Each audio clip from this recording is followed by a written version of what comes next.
kasaysayan, kababalaghan at iba pa ating tuklasin dito sa Historiador.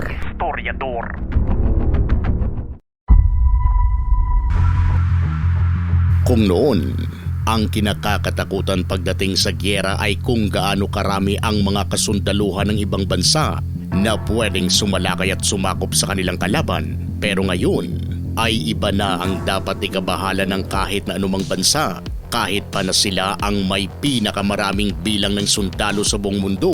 Pero kung ang kalaban mo naman ang siyang may pinakamaraming missiles at may malakas at epektibong air defense system, ay dito ka na dapat kabahan dahil baka hindi mo pa napapadala ang iyong mga sundalo sa bansa na gusto niyong atakihin, ay ubos na kayo sa mga nag-uulang mga missiles mula sa ibang bansa na daan-daang milya ang layo mula sa inyo. Hindi tumitigil ang mga mayayamang bansa sa pagtuklas ng makabagong armas na siyang maging bintaha sa kanila laban sa kanilang mga kalaban.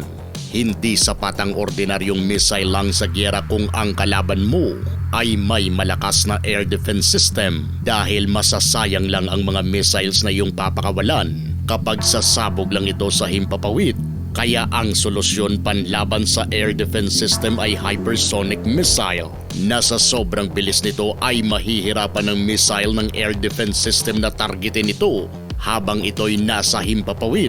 Napatunayan na ito ng Russia nang sila'y magpakawala ng ilang hypersonic missiles sa Ukraine na siya namang nakalusot sa air defense system na gawa mula sa Estados Unidos.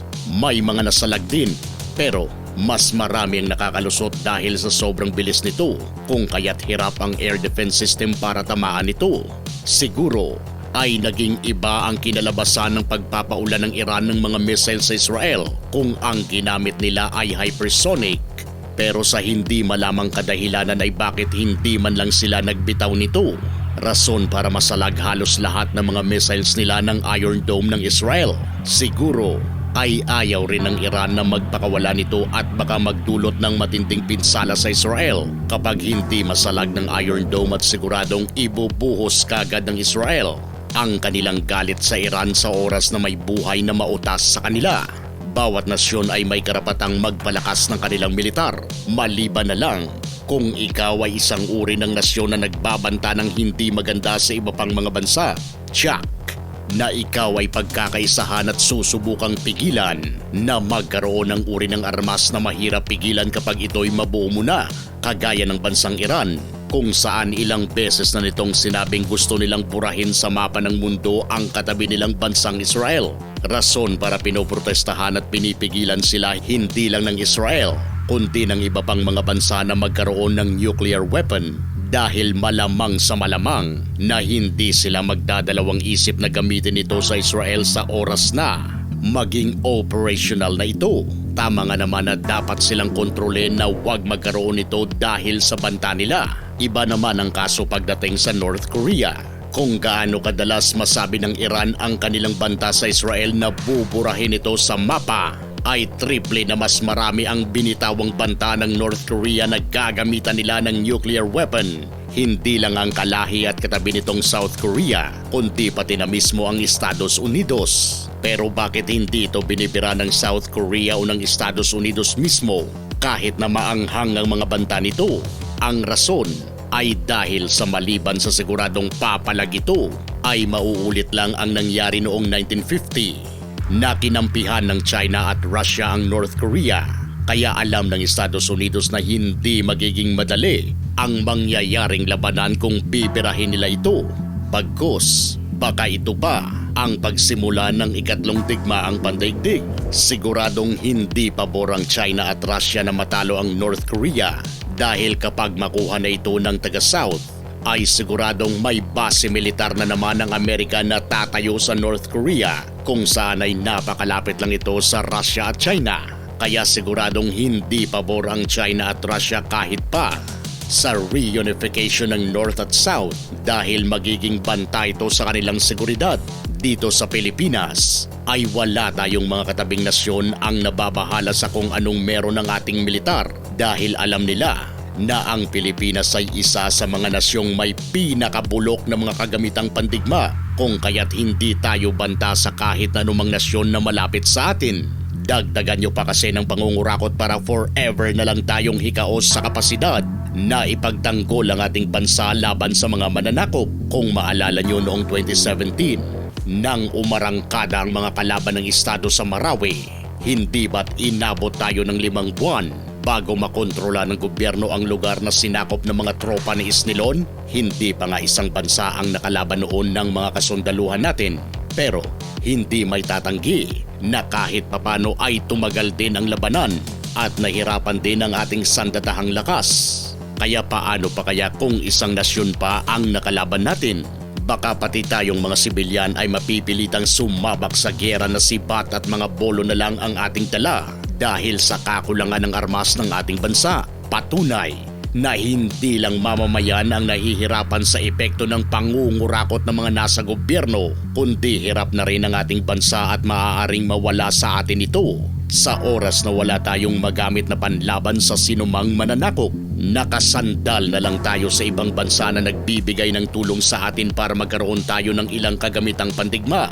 Pero alam naman natin na hindi libre lahat ang mga tulong na kanilang ibinibigay sa atin. Meron talaga itong balik sa kanila.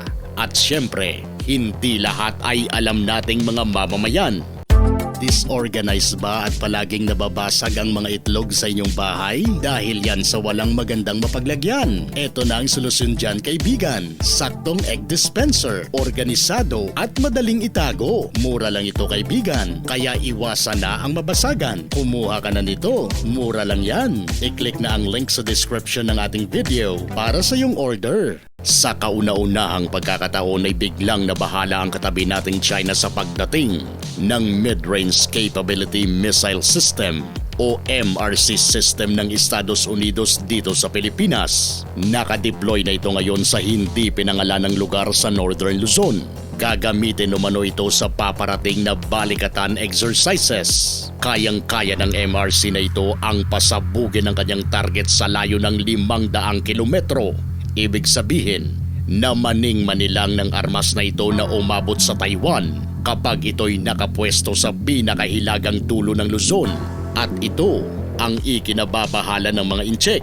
Ayon sa China, hindi raw ito maganda para sa kasalukuyang sitwasyon dahil mas lalala lang daw ang kasalukuyang tensyon. Hinimok rin ito ang Pilipinas na tigilan na ang ginagawang provokasyon. Pati mismo ang ilang mga Pilipino ay hindi rin sang-ayon sa deployment ng missile launcher na ito.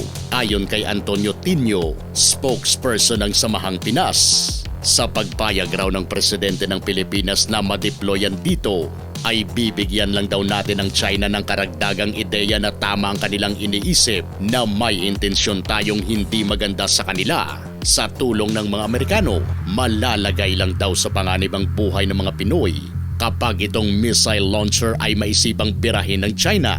Hindi naman sang-ayon ng Executive Agent ng Balikatan 2024 na si Colonel Mike Luhico. Ayon sa kanya, we will not be firing the SM-6.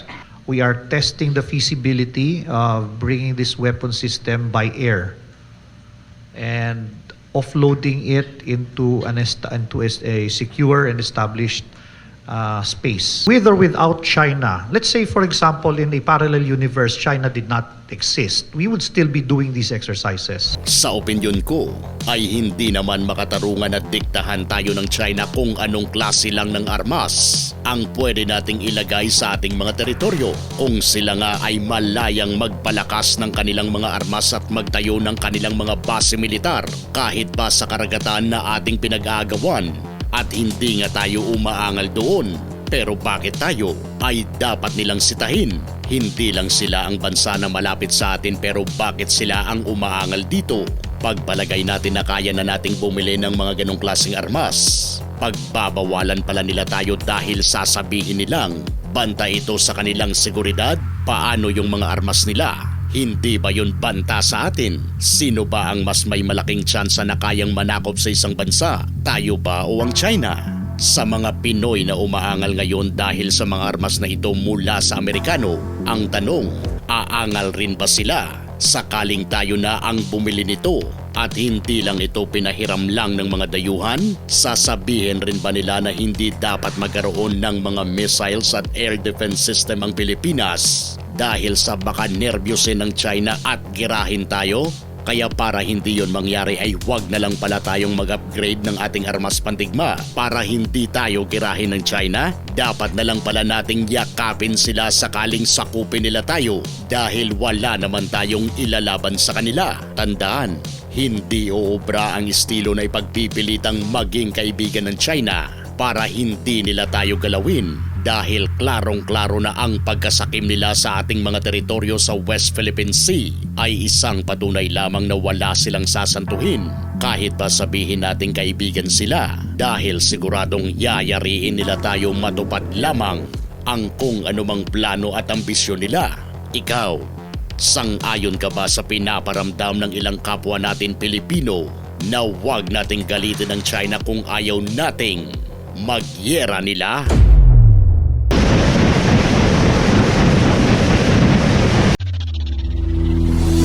Kung gusto nyo ng mga ganitong klaseng videos, panoorin, pindutin ang notification bell, mag-subscribe at i-share sa mga kaibigan. Maraming salamat po hanggang sa susunod dito sa Historiador.